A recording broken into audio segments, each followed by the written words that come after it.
Get your motor running. All right, good afternoon, Portland. Welcome to another exciting edition of Homedad. I'm Chip Edgar, your stay-at-home emasculated man.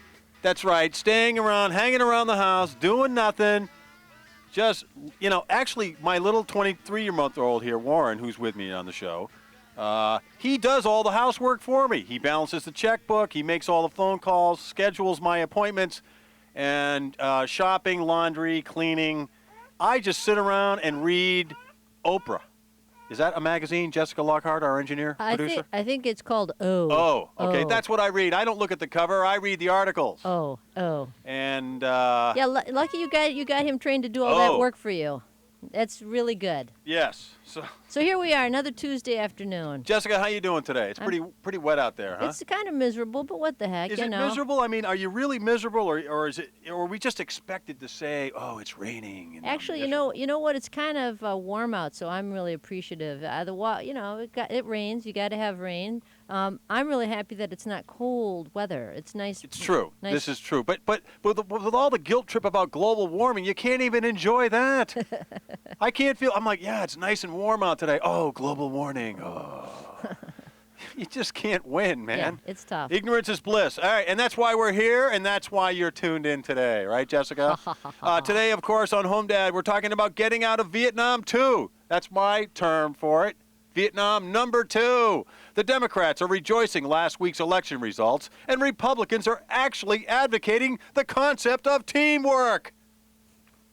I'm not making this stuff up. Yet George of Baghdad's Vietnam II Incorporated rages on, barely contained, with no end in sight.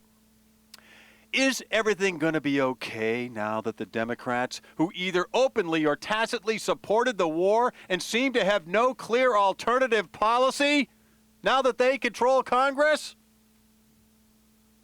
Have the election results pacified the anti-war movement?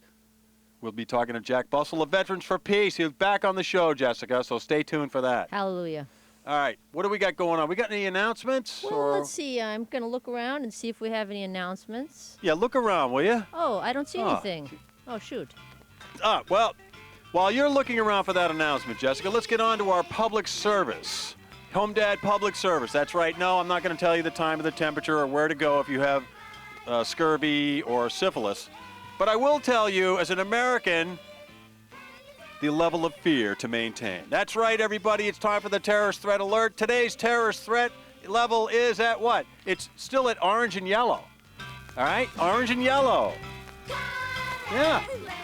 It used to be color coordinated with the colors of fall, but now I don't know what's going on with that.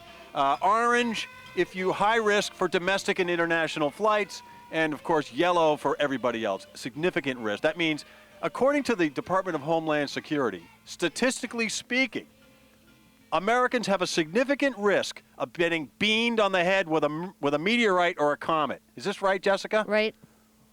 Significant risk. So, right? Right.